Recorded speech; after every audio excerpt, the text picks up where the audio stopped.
അതെ, ആ മുറ്റത്ത് നിൽക്കുന്ന വാഴയെന്ന് ആ വാഴച്ചുണ്ട് വേഗം പോയി ഒടിച്ചെടുത്തുകൊണ്ട് പോരെ. നമുക്ക് അടിപൊളി ടേസ്റ്റിയും ഹെൽത്തിയുമായിട്ടുള്ള ഒരു കിടിലൻ കറി അങ്ങോട്ട് തയ്യാറാക്കിയാലോ. എല്ലാവർക്കും ഇഷ്ടമാകും. ആരെങ്കിലുമൊക്കെ ഉണ്ടാക്കിയിട്ടുണ്ടാവും. ഉണ്ടാക്കിയിട്ടുണ്ടെങ്കിൽ എന്തായാലും ഒന്ന് കമൻറ്റ് ചെയ്യാനായിട്ട് മറക്കരുത് കേട്ടോ. അപ്പം നമുക്കും കിട്ടിയിട്ടുണ്ട് ഒരു വാഴച്ചുണ്ട്. അത്ര ഒന്നും വേണ്ട, നമുക്ക് പകുതി മാത്രം മതി.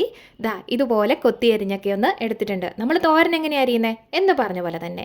ഇനിയിപ്പോൾ അതിൻ്റെ നാര് കളയാനായിട്ട് നമ്മൾ ചെയ്യുന്നത് സാധാരണ വെളിച്ചെണ്ണയും മഞ്ഞൾപ്പൊടിയും ഇട്ടിട്ട് നല്ല രീതിയിൽ കൈകൊണ്ട് തിരുമ്മി യോജിപ്പിച്ചെടുക്കുകയാണ് കേട്ടോ. അപ്പോൾ മുമ്പ് നമ്മളൊരു വീഡിയോ ചെയ്തിട്ടുണ്ടായിരുന്നു. എന്താണെന്നല്ലേ, വാഴക്കൂമ്പ് മോരൊഴിച്ച് കറി വെച്ചതാണ്. അന്ന് ഒരുപാട് പേര് എനിക്ക് സജഷൻ തന്നിട്ടുണ്ടായിരുന്നു നാര് കളയുന്നത് എങ്ങനെയാണ്. കഞ്ഞിവെള്ളത്തിലും മോരുവെള്ളത്തിലും ഒക്കെ ഇട്ട ഒരുപാട് കാര്യങ്ങൾ പറഞ്ഞിട്ടുണ്ടായിരുന്നു. ഇനിയിപ്പോൾ ഇവിടെയും കൂടെ ഞാനത് ചോദിക്കുന്നില്ല, പറയുന്നില്ല. അപ്പോൾ എന്തായാലും നിങ്ങൾ ചെയ്യുന്നുണ്ടെങ്കിൽ ഒന്ന് കമൻറ്റ് ചെയ്തേരാം കേട്ടോ. അപ്പോൾ എന്തായാലും നമ്മളിവിടെ വാഴക്കൂമ്പൊക്കെ ഒന്ന് റെഡിയാക്കി ഇവിടെ എടുത്തിട്ടുണ്ട് കേട്ടോ. ഇനിയിപ്പോൾ അതവിടെ എങ്ങനെ ഇരിക്കട്ടെ. ഇനി വേണ്ടത് നമുക്കൊരു ചട്ടിയൊക്കെ അടുപ്പത്തോട്ട് വെച്ച് കൊടുത്തിട്ടുണ്ട്.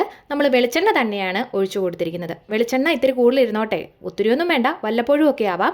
കാരണം ഇതുപോലുള്ള കറിക്ക് വെളിച്ചെണ്ണ ചേർത്ത് കൊടുക്കുന്നതാണ് ടേസ്റ്റ് കൂടുതൽ കിട്ടുക കേട്ടോ. അപ്പോൾ എണ്ണയൊക്കെ ഇതുപോലെ ഒന്ന് ചൂടായി വന്നിട്ടുണ്ട്. കുറച്ച് കടുകൊക്കെ ഒന്ന് ഇട്ട് കൊടുക്കുന്നുണ്ട്. ഒന്ന് പൊട്ടി വന്നപ്പോഴത്തേക്കും ഒരു 2-3 വറ്റൽമുളകും ഇത്തിരി കറിവേപ്പിലയും കൂടെ അതിലേക്ക് ചേർത്ത് കൊടുക്കുന്നുണ്ട്. കൂടാതെ ഒന്ന് ഇളക്കി കൊടുത്തേക്കാം, ഒന്ന് വാടി വരാൻ വേണ്ടിയിട്ട് മാത്രം കേട്ടോ.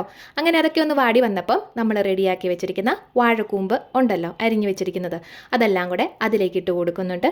പോരാത്തതിന് ഒരു കുറച്ച് ഉപ്പും കൂടെ ചേർത്ത് കൊടുക്കുന്നുണ്ട്. ഇനി ഇതെല്ലാം കൂടെ കൂട്ടി നല്ല രീതിയിലൊന്ന് വഴറ്റി എടുക്കാം. എല്ലാം കൂടെ എണ്ണയ്ക്കകത്ത് കിടന്നൊന്ന് മിക്സായി വരട്ടെ. ഇനി നമുക്കൊന്ന് മൂടി വെച്ച് വേവിക്കണം. വെള്ളമൊന്നും വേണ്ട, ഇങ്ങനെ തന്നെ മതി. പക്ഷെങ്കിൽ ഒരു കാര്യമാണ്, ചട്ടിയിലായതുകൊണ്ട് തന്നെ 1-2 മിനിറ്റ് കഴിഞ്ഞപ്പോൾ തുറന്ന് നോക്കിക്കഴിഞ്ഞപ്പോൾ ചെറുതായിട്ട് ചട്ടിയുടെ അടിയിൽ പിടിക്കുന്നുണ്ടായിരുന്നു. അതുകൊണ്ടുണ്ടല്ലോ ഞാനൊരു സ്വല്പം വെള്ളം മാത്രം ഒന്നുകൂടെ ഒന്ന് തട്ടിപ്പൊത്തിയതിന് ശേഷം ഒഴിച്ചു കൊടുക്കുന്നുണ്ട്. സാധാ പച്ചവെള്ളം തന്നെയാണ് കേട്ടോ. എന്നിട്ട് ഒന്നുകൂടെ നമ്മൾ ലോ ഫ്ലെയിമിലാണ് മൂടി വെച്ച് ഒന്നുകൂടെ ഒന്ന് വേവിച്ചെടുക്കുന്നുണ്ട്. എന്നിട്ട് ഒന്നുകൂടെ ഒന്ന് തുറന്ന് നോക്കിയിട്ടുണ്ട്. ഒരു 2 മിനിറ്റ് കൂടെ കഴിഞ്ഞപ്പം അങ്ങനെ നമ്മുടെ വാഴക്കൂമ്പ് പടപടേന്ന് വെന്ത് കിട്ടിയിട്ടുണ്ട് കേട്ടോ. ഇനിയിപ്പം എന്നാൽ പിന്നെ അതവിടെ ഇങ്ങനെ ഇരിക്കട്ടെ. ഇനി അടുത്തത് വേണ്ടത്, നമ്മൾ ഇതുപോലെ തന്നെ ഒരു ചീൻചട്ടി വെച്ച് കൊടുത്തിട്ടുണ്ട് സ്റ്റൗവിലേക്ക്. ചൂടായി വന്നപ്പം ഇത്തിരി വെളിച്ചെണ്ണയും കൂടെ ഒഴിച്ചു കൊടുക്കുന്നുണ്ട്. പിന്നെ അതിലേക്ക് ചിരകി വെച്ച തേങ്ങ കൂടുതലോ കുറവോ അതൊക്കെ അവനവൻ്റെ ഇഷ്ടമാണ്. ഒരു 5-6 അല്ലി കൊച്ചുള്ളിയും കൂടെ നമ്മൾ ചേർത്ത് കൊടുക്കുന്നുണ്ട്. കുറച്ച് കറിവേപ്പിലയുണ്ട്. ഇതെല്ലാം കൂടെ കൂട്ടിയിട്ട് നന്നായിട്ടൊന്ന് വറുത്തെടുക്കണം തേങ്ങ. ഒരു കാര്യം കൂടെ പറയട്ടെ, ഇതിലേക്ക് എരിവിന് വേണ്ടിയിട്ടുണ്ടെന്നുണ്ടെങ്കിൽ പച്ചമുളകും കൂടെ തന്നെ ചേർത്ത് കൊടുക്കാവുന്നതാണ്. ഇല്ലെന്നുണ്ടെങ്കിൽ വാഴക്കൂമ്പ് നമ്മൾ അരിഞ്ഞ് ചേർത്തില്ലേ, ആ സമയത്ത് വേണേലും ചേർത്ത് കൊടുക്കാം. ഞാൻ കറിക്ക് ഒരുപാട് എരിവ് ചേർക്കാറില്ല, അതുകൊണ്ടാണ് കേട്ടോ ഇതിലേക്ക് പ്രത്യേകിച്ചൊന്നും ചേർത്ത് കൊടുക്കാഞ്ഞത്. അങ്ങനെ നമ്മുടെ തേങ്ങ ലോ ഫ്ലെയിമിലിട്ടിട്ട് മാത്രമാണ് തേങ്ങയൊക്കെ വറുത്തെടുക്കേണ്ടത്. അപ്പോൾ ഏകദേശമൊക്കെ ഒന്ന് ആയി വരുന്നതേ ഉള്ളൂ. തുടർച്ചയായിട്ട് ഇളക്കി കൊടുത്തുകൊണ്ട് തന്നെ ഇരിക്കുക. ഏകദേശം ഒരു പരുവത്തിലായി വന്ന സമയത്ത് നമ്മൾ പൊടികൾ ചേർത്ത് കൊടുക്കുന്നുണ്ട്. മല്ലിപ്പൊടി, മുളക് പൊടി, ഇത്രയാണ് നമ്മളിപ്പോൾ ചേർത്ത് കൊടുത്തിരിക്കുന്നത്. മല്ലിപ്പൊടി 1.5 ടീസ്പൂൺ, മുളക് പൊടി 1 ടീസ്പൂൺ. മുളക് പൊടി എരിവിനനുസരിച്ച് കൂടുതലോ കുറവോ ഒക്കെ ചേർത്ത് കൊടുക്കാവുന്നതാണ്. മഞ്ഞൾപ്പൊടി ഇട്ടിട്ടാണ് നമ്മൾ വാഴക്കൂമ്പ് വേവിച്ച് വെച്ചിരിക്കുന്നത്. അതുകൊണ്ട് തന്നെയാണ് പിന്നെയും മഞ്ഞൾപ്പൊടി ചേർത്ത് കൊടുക്കാഞ്ഞത്. അപ്പോൾ ചെറുതായിട്ട് ചട്ടിയിൽ പിടിക്കുന്ന പോലെ തോന്നിയിട്ടുണ്ടാവും, കാരണം നമ്മൾ എണ്ണ വളരെ കുറച്ച് മാത്രമേ ഉപയോഗിച്ചിട്ടുള്ളൂ. പിന്നെ തേങ്ങ ഇത്തിരി എണ്ണ കുറവുള്ള തേങ്ങയാണ്, അതുകൊണ്ടും കൂടെ ഒരു പ്രശ്നമാണ്. ഇല്ലെന്നുണ്ടെങ്കിൽ തേങ്ങ നല്ല എണ്ണയുള്ള തേങ്ങയൊക്കെ ആണെന്നുണ്ടെങ്കിൽ നന്നായിട്ട് നമ്മൾ വറുത്തെടുക്കുന്ന സമയത്ത് എണ്ണ ഊറി ഏകദേശം വരും കേട്ടോ. അപ്പോൾ അതൊന്നും സാരമില്ല, കുഴപ്പമില്ല. അങ്ങനെ നമ്മൾ എല്ലാം ഒന്ന് റെഡിയാക്കി പൊടികളും കൂടെ കൂട്ടി നന്നായിട്ടൊന്ന് വറുത്തെടുത്തിട്ടുണ്ട്. ഇനിയിപ്പോൾ ആ നിർത്തി സ്റ്റവ് ഓഫ് ചെയ്തതിന് ശേഷം 1-2 മിനിറ്റ് കൂടെ ഒന്ന് ഇളക്കി കൊടുക്കുക കേട്ടോ. ഇനിയിപ്പോൾ നമ്മൾ വെന്ത് മാറ്റി വെച്ചിരിക്കുന്ന നമ്മുടെ വാഴക്കൂമ്പുണ്ടല്ലോ, അതൊന്നുകൂടെ നമ്മൾ സ്റ്റൗവൊക്കെ ഒന്ന് ഓൺ ചെയ്ത് കൊടുത്തിട്ടുണ്ട്. അതിലേക്ക് പുളിവെള്ളമാണ് ചേർത്ത് കൊടുക്കുന്നത്. നമ്മൾ ഒരു നാരങ്ങ വലുപ്പത്തിലുള്ള പുളിയാണ് വെള്ളത്തിലിട്ട് വെച്ചിട്ടുണ്ടായിരുന്നു, പിഴിഞ്ഞൊഴിച്ച് കൊടുക്കുന്നുണ്ട്. ചില പുളിക്ക് നല്ല പുളി ഉണ്ടാവും, ചിലതിന് കുറവായിരിക്കും. അതൊക്കെ നോക്കിയിട്ട് മാത്രം യോജിപ്പിച്ച് കൊടുക്കുക കേട്ടോ. ഇനിയിപ്പോൾ ഈ പുളിവെള്ളത്തിൽ കിടന്ന് ഈ വാഴക്കൂമ്പ് നമ്മൾ വേവിച്ച് വെച്ചിരിക്കുന്നത് ഒന്നുകൂടെ ഒന്ന് തിളച്ച് ഒന്ന് റെഡിയായി വരട്ടെ കേട്ടോ.